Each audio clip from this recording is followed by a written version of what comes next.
Choc, le cauchemar terrifiant du dictateur du Kremlin. Le principal allié éliminé. Poutine sera-t-il le prochain? Quelles peurs cachées du président russe ont été révélées après les derniers événements mondiaux?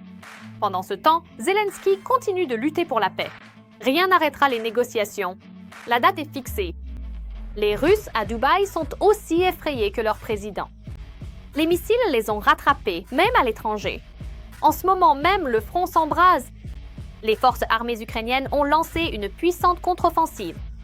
Des pertes massives et irréversibles pour la Russie. La situation s'intensifie. Parlons-en. Bonjour, ici Ukraine Today. Maria Farfanova avec les dernières actualités. Le principal allié de Poutine a été éliminé. La télévision d'État iranienne a confirmé la mort du guide suprême Ali Khamenei. Son corps a été retrouvé sous les décombres et identifié. Et le dictateur du Kremlin est pris de panique à l'idée d'être le prochain. Politico rapporte que la mort du dirigeant iranien ne pouvait qu'activer deux des instincts les plus profonds du chef du Kremlin, Vladimir Poutine. Une paranoïa profondément ancrée concernant sa propre longévité et une volonté de survie politique, définie par la victoire dans la guerre contre l'Ukraine à tout prix. C'est ce que dit l'article. Dans les cercles russes, la mort de Khamenei a suscité des comparaisons avec la chute d'un autre dictateur, le dirigeant libyen Mouammar Kadhafi, qui a été battu à mort après l'intervention de l'OTAN en 2011. Il est noté qu'à l'époque, les images de l'exécution de Kadhafi avaient plongé Poutine dans un état d'apoplexie. La chute rapide de deux alliés russes, Maduro et Khamenei, a poussé certains commentateurs pro-Kremlin à briser une règle informelle en place depuis le retour de Donald Trump à la Maison-Blanche, qui consistait à éviter toute critique ouverte des États-Unis ou de leur président. Dmitri Medvedev a mené cette critique. Le Kremlin a choisi une approche plus diplomatique. Un jour après que Poutine a condamné l'assassinat de Khamenei, son porte-parole, Dmitri Peskov, a exprimé une profonde déception face à l'échec des négociations américaines avec l'Iran, tout en exprimant également une grande gratitude pour les efforts des États-Unis visant à instaurer la paix avec l'Ukraine. Mais, a-t-il ajouté, avant tout, nous ne faisons confiance qu'à nous-mêmes et nous protégeons nos propres intérêts. Cela signifie que Poutine ne laissera pas ses sentiments à l'égard de l'Iran faire obstacle à ses objectifs en Ukraine. Son arme la plus importante dans ce conflit était la volonté et la capacité de l'administration Trump à faire pression sur les Ukrainiens, et donc les Européens également. Il n'a absolument aucune raison d'abandonner cette arme. Selon Green, quels que soient les sentiments de Poutine, ses actions montrent qu'il est un pragmatique. Poutine ne va pas risquer sa sécurité personnelle, la sécurité de son régime, ni sa vision de la sécurité nationale de la Russie. Prendre des risques pour aider les Iraniens, les Nord-Coréens, les Chinois ou qui que ce soit d'autre. Le président russe sait, comme tout le monde, que les dictateurs qui accumulent autant de pouvoir et le conservent aussi longtemps que Poutine quittent généralement le pouvoir.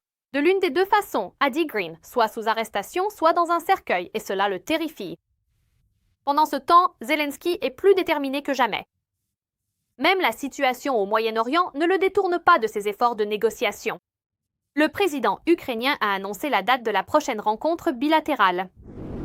Non. L'un d'eux a reporté la prochaine réunion trilatérale avec les Américains. Même après l'attaque contre l'Iran, je pense qu'elle pourrait avoir lieu le 5 ou le 6 mars, comme prévu, mais peut-être pas à Abu Dhabi. Le président a souligné qu'il préférait que les pourparlers se tiennent à Genève ou dans un autre pays européen, puisque le conflit se déroule sur notre continent. Si la Russie insiste pour un territoire neutre, il a cité l'Autriche, le Vatican ou la Turquie comme option possible.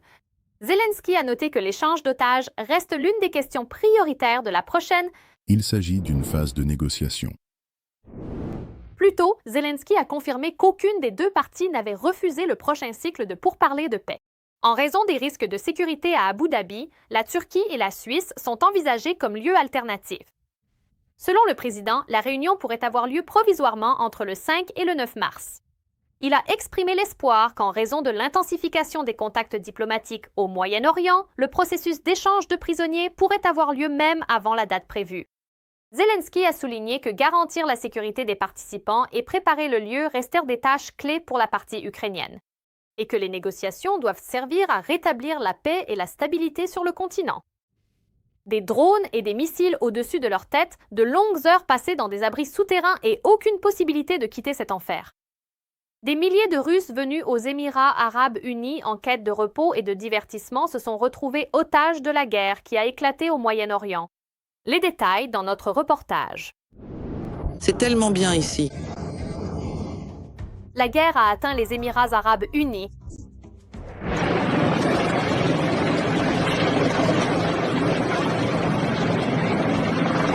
Hier encore, il y avait un soleil éclatant, des piscines et des gratte-ciel. Aujourd'hui, on signale des frappes de missiles iraniens, une région qui, pendant de nombreuses années, s'est présentée comme une île de stabilité au Moyen-Orient, se retrouve désormais en zone de turbulence militaire.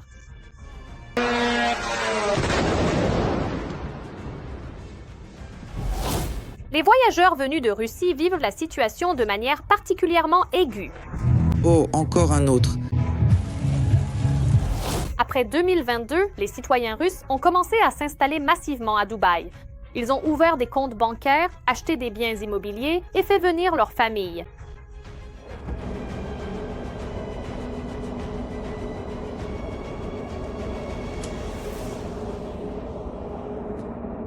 Des personnes qui n'ont jamais voulu penser à la guerre, cela les mettait mal à l'aise. Cela ne les intéressait pas. Ils avaient d'autres choses en tête. Ils voulaient vivre leur petite vie, ou une grande vie avec beaucoup d'argent. Dubaï est un refuge bien connu pour ceux qui ne voulaient pas penser à la guerre. Et elle les a rattrapés. Ce que les Russes ont infligé au monde entier pendant des années les a maintenant rattrapés dans le golfe Persique. Nous voilà, en route vers l'abri à 1h du matin. Ceux qui, hier encore, disaient « la politique ne nous intéresse pas », maintenant, c'est la politique qui est venue à eux. Des drones volent et des missiles sont passés juste à côté de notre maison. Nous sommes dans le quartier de Palm Jumeirah, à Dubaï. Et aujourd'hui, il y a eu récemment une notification de la police de Dubaï demandant à tout le monde de se mettre à l'abri, c'est-à-dire dans les parkings ou les abris anti-bombes, qui en réalité n'existent pas à Dubaï. Rien de tel n'est jamais arrivé ici auparavant. Le 28 février, Dubaï a subi l'une des plus grandes attaques de son histoire.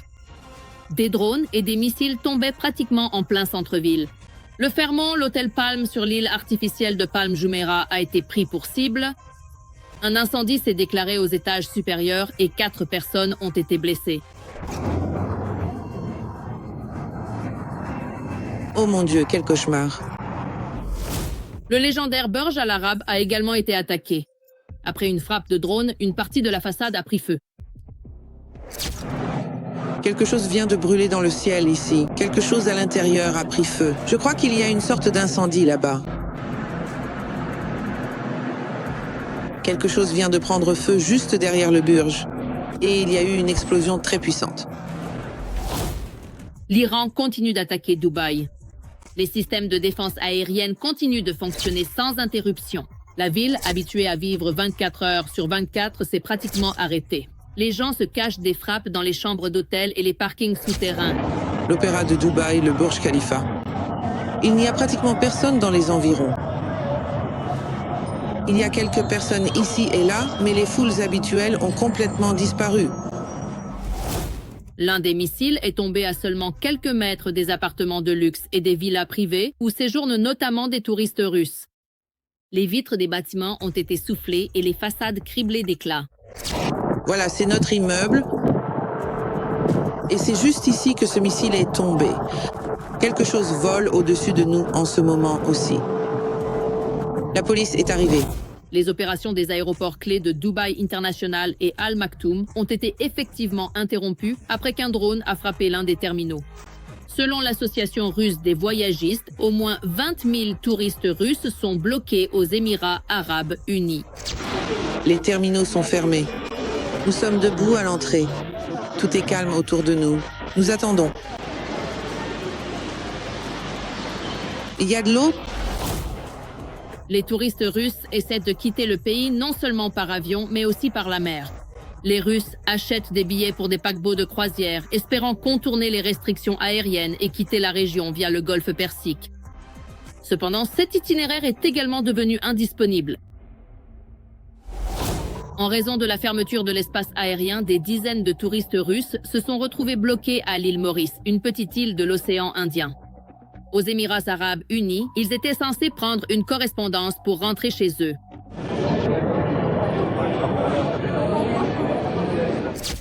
Pendant ce temps, le consulat général de Russie à Dubaï a publié une note à l'attention de ses compatriotes. Compte tenu de l'aggravation de la situation dans la région, nous vous demandons de rester calme et de prendre des précautions de sécurité raisonnables, indique le communiqué publié sur la chaîne Telegram du consulat. Une instruction a également été jointe sur la façon de se protéger en cas de menace de drones ou de missiles, accompagnée de plusieurs conseils pratiques. Nous vous recommandons d'évaluer de manière réaliste vos capacités financières et d'être prêt à payer votre propre hébergement si nécessaire. Prévoyez un budget pour au moins une semaine d'hébergement.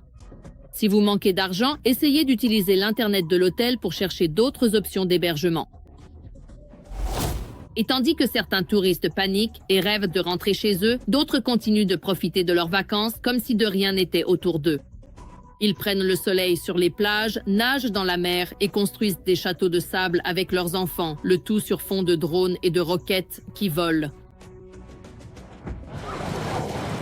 La plage publique locale est officiellement fermée pour la saison, mais cela n'empêche certainement personne d'y descendre quand même. Dubaï, qui s'est forgé pendant des décennies une image de centre mondial sûr et stable, se retrouve aujourd'hui entraîné dans un conflit majeur, où même les complexes hôteliers luxueux et les gratte-ciel étincelants ne peuvent garantir une distance avec les tensions géopolitiques. La contre-offensive des forces armées ukrainiennes dans le sud de l'Ukraine prend de l'ampleur. Dans le sud, 9 localités ont été libérées des forces russes et des opérations de nettoyage se poursuivent dans plusieurs autres. Dans notre reportage, nous partagerons les détails. Les forces de défense ukrainiennes progressent avec succès dans la direction d'Alexandrovsk, reprenant une localité après l'autre à l'ennemi. Aujourd'hui, je peux féliciter avant tout notre armée. Toutes les forces de défense et de sécurité, bien sûr, car à ce jour, 300 km ont été libérés. Nous savons que le commandement intermédiaire russe a peur de rapporter ce qui s'y passe. Ils ne peuvent ne même pas imaginer comment cela a pu arriver. Parce que sur leur carte, c'est un territoire qu'ils contrôlent. Mais pour être honnête, ce n'est plus le cas. Le territoire qu'ils contrôlent, pour être honnête, n'existe déjà plus. Pour être plus précis, à ce jour, 400 km² ont déjà été libérés. Les analystes affirment que cela perturbe déjà les plans de l'ennemi pour leur campagne offensive du printemps et de l'été. Maintenant, cela se dirige vers Uliaipol et plus à l'ouest, vers l'arrière, profondément à l'arrière de la Fédération de Russie. Dans le but, disons-le ainsi, de couper les forces ennemies qui ont tenté d'avancer trop loin, dans la région de Dnipropetrovsk, dans la région de Zaporizhia. Et maintenant, ils perdent un nombre énorme de soldats. Et le plus remarquable, le plus important dans cette situation, les amis, c'est que l'offensive se développe sans interruption. C'est le premier, le plus significatif, le facteur le plus important. L'Ukraine a pris l'initiative. Le ministère russe de la Défense a déclaré que cela n'avait rien à voir avec la coupure de Starlink et qu'en général, ils avaient été utilisés par les Russes uniquement comme une tactique de diversion. La désactivation du terminal Starlink n'a pas affecté le système de commandement et de communication des troupes et des unités dans la zone de l'opération militaire spéciale. Les systèmes de communication et de commandement en service assurent un échange d'informations stable via des canaux sécurisés. Je veux attirer votre attention sur le fait que les terminaux de départ sont déjà déconnectés depuis 2 semaines. Mais cela n'a pas affecté l'intensité ni l'efficacité des systèmes sans pilote des troupes, comme le confirment les données objectives sur la destruction du matériel et du personnel ennemi. Mais les correspondants de guerre russes se plaignent qu'avec la coupure de Telegram, les communications se sont effondrées. Et les autorités russes s'en moquent. Elles craignent davantage les protestations à l'intérieur du pays, et c'est pourquoi elles détruisent toutes les possibilités de communication incontrôlées. Ils ont bien sûr coupé Starlink. S'ils ont désactivé Telegram de leurs propres mains, alors Starlink a été coupé par d'autres. Apparemment, en réalité, cela a été jugé souhaitable au plus haut niveau de la Fédération de Russie. Et vous savez quoi ? Et il y a probablement devant nous, disons, des décisions difficiles, à tel point que nos autorités ont décidé que c'était mieux ainsi. Que les troupes aient des difficultés, mais il pourrait y avoir à venir des événements franchement désagréables dans la vie du pays. Des événements qui pourraient déclencher de très grandes protestations sociales. Il y a d'énormes problèmes de communication sur le front en ce moment. Les Russes sont clairement confrontés à ces problèmes, tant dans la campagne à venir qu'ils avaient prévue, qui échoue déjà pour Poutine, que bien sûr, dans la situation sur le terrain, comme ils aiment le dire en Russie, au sein du commandement politico-militaire, surtout lorsqu'on parle de ces actions offensives des forces armées ukrainiennes en direction du sud. Les partenaires vont augmenter la fourniture d'armes offensives à l'Ukraine ainsi que d'autres ressources, y compris des systèmes de défense aérienne, pour protéger plus efficacement l'arrière. Il y aura aussi plus de soutien pour les drones. Il s'agit de frappes en profondeur et de stocks de base, y compris pour les unités de drones, très efficaces. Des annonces suivront sur l'artillerie guidée par laser. Nous prévoyons d'en recevoir davantage de nos partenaires. Il est clair que dès que Poutine perdra cet atout, dès que ses missiles et ses drones ne pourront plus atteindre leurs cibles, sa guerre deviendra encore plus problématique pour lui. Parce que ces frappes, ils sont encore montrées à la télévision et sur les chaînes Telegram russes. Et quand même cela aura disparu, qu'est-ce qui lui restera à exhiber? Qu'est-ce qu'il montrera et démontrera? Et surtout, avec quoi pourra-t-il encore menacer? Avec rien. La Russie s'est aussitôt plainte, alléguant des livraisons européennes, des armes nucléaires et des attentats contre les infrastructures gazières. Eh bien, c'est déjà dans les médias. Probablement leur tentative ou intention d'utiliser même une sorte de composant nucléaire. Ils ont très probablement une compréhension claire de la façon dont cette situation pourrait finalement se conclure. Désormais, nos informations opérationnelles sensibles sont également rapportées ouvertement dans les médias grand public. Aujourd'hui, cela devrait y être probablement si vous n'avez pas encore eu l'occasion de voir quoi que ce soit, mais il s'agit d'une possible explosion de nos systèmes gaziers au fond de la mer Noire. Il s'agit du soi-disant Turkish Stream et du Blue Stream. Ils ne peuvent tout simplement pas les laisser tranquilles. Il est évident que la position de Poutine, ainsi que celle de son armée, devient de plus en plus difficile, et cela ne fera qu'empirer tant qu'il entend poursuivre sa guerre d'agression. La direction russe annonce hardiment des victoires en citant des statistiques stupéfiantes comme preuve. Des millions de soldats des forces armées ukrainiennes tombés, des centaines de milliers de pièces d'équipement détruites. Le seul problème, c'est que ces chiffres sont des mensonges flagrants. Et nous allons le prouver avec des faits et des calculs simples. Regardez maintenant. Depuis 4 ans d'affilée, le ministère du Meurtre de Russie publie chaque jour des rapports sur l'avancée de la soi-disant opération militaire spéciale. L'offensive est menée dans toutes les directions. Les forces armées ukrainiennes subissent des pertes importantes qu'elles ne peuvent pas compenser. Jour après jour, les mêmes formules sont répétées. Vaincus, détruits, libérés. Peu importe que la ligne de front ait réellement bougé ou non. D'abord, j'ai analysé ces rapports et les ai comparés avec des données ouvertes et des évaluations d'experts. Et le tableau qui en ressort n'est pas seulement une différence de calcul. C'est tout un système de divergence entre les rapports et les faits. Les données les plus frappantes se sont avérées concerner le nombre de pertes dans les forces armées ukrainiennes. Ainsi, en 4 ans, l'armée russe a détruit, selon le CRPO, plus de 3,2 personnes. Sur le papier, cela ressemble à une véritable catastrophe militaire pour l'Ukraine. En réalité, cependant, la situation est tout autre. L'armée ukrainienne a tenu bon et continue de résister, malgré le fait que chaque année, et parfois même chaque mois, certains affirment que l'armée ukrainienne est sur le point de s'effondrer, que le front va céder, que les troupes russes vont tout écraser, et ainsi de suite. Mais mois après mois, nous voyons que les forces armées ukrainiennes, malgré d'énormes difficultés et problèmes, des problèmes objectifs liés aux faits, qu'ils ne peuvent pas changer pour l'instant, continuent tout de même à défendre leurs terres, à tenir la ligne, et dans l'ensemble n'autorisent pas l'armée russe à obtenir de résultats significatifs. Selon Military Balance, en 2025, le nombre total des forces armées ukrainiennes était d'environ 730 000 personnes. Même en tenant compte de la mobilisation et de la rotation, le chiffre d'1 million de morts paraît mathématiquement impossible. Même les plus fervents patriotes Z le comprennent. Oui, on trompe le commandant suprême. Mais ce qu'il y a de plus révélateur dans ce cycle de chiffres inventés, c'est la dynamique. Jusqu'à l'automne 2023, la Russie éliminait jusqu'à 500 militaires ukrainiens par jour. Puis, soudainement, ce chiffre passe à 1500 par jour. En même temps, des rapports hebdomadaires ont commencé à apparaître, affirmant déjà que 10 000 à 17 000 personnes avaient été éliminées en une semaine. Une telle augmentation colossale a coïncidé avec les offensives prolongées de la Russie, qui se sont accompagnées de lourdes pertes de leur côté et de succès minimes. En conséquence, plus le résultat sur le terrain était modeste, plus il paraissait grandiose dans les rapports. Des avancées très lentes avec d'énormes pertes. Elles se font à un coût inimaginable, des centaines de milliers de vies humaines. Le même constat s'applique au matériel. Le ministère de la Défense fait état de dizaines de milliers de pièces d'armement détruites. Chars d'assaut, véhicules blindés, artillerie, avions et hélicoptères.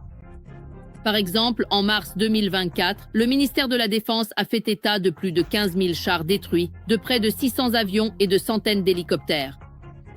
Selon les données de World Air Force, début 2023, l'Ukraine ne disposait que de 128 avions de combat. Même en tenant compte des livraisons, les chiffres annoncés par les Russes dépassent la flotte réelle d'avions. En seulement 4 ans de guerre, le ministère de la Défense a déclaré 110 000 destructions. Des drones, 27 000 chars et véhicules blindés, 680 avions et 283 hélicoptères. Même en comptant les véhicules blindés, le total est plusieurs fois supérieur à ce que l'Ukraine possédait pendant toute la guerre. Et c'est la même chose pour tous les indicateurs. Non seulement les chiffres des pertes humaines et matérielles sont exagérés, mais le ministère de la Défense annonce régulièrement la libération de localités déjà sous contrôle des forces ukrainiennes. De plus, certaines localités ont été annoncées comme libérées à plusieurs reprises dans les communiqués officiels.